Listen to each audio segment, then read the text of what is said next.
Cinquième, calcul littéral 1, donner du sens. Exercice 1, exprimé en fonction de n.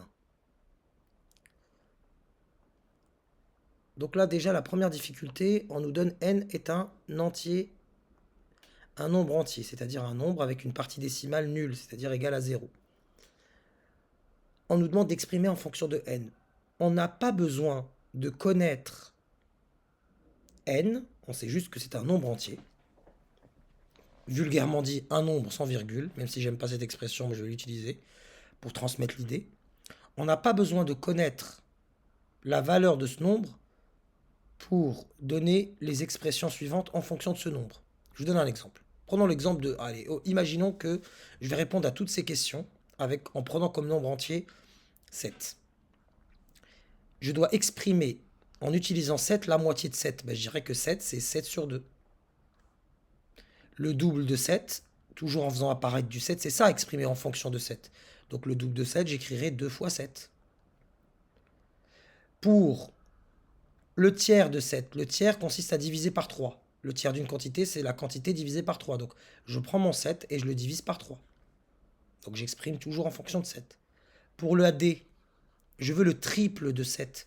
Donc 3 fois 7. C'est ça exprimer en fonction de 7. Je poursuis. Là, ça peut être plus compliqué. Le nombre entier suivant 7.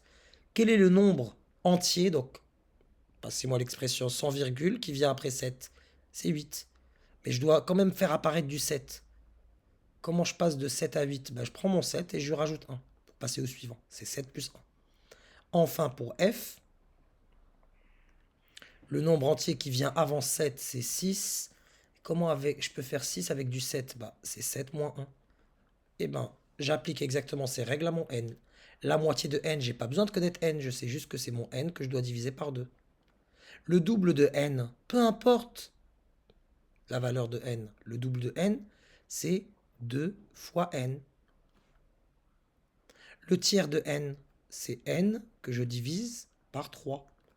Le triple de n, c'est 3 fois n. Le nombre suivant n, c'est n à qui je rajoute 1. Le nombre entier précédent n, le prédécesseur, c'est n moins 1. Et voilà l'exercice. Et je répète, je n'ai pas besoin de connaître sa valeur. Peu importe n, je peux exprimer en fonction de n les expressions qu'on m'a proposées.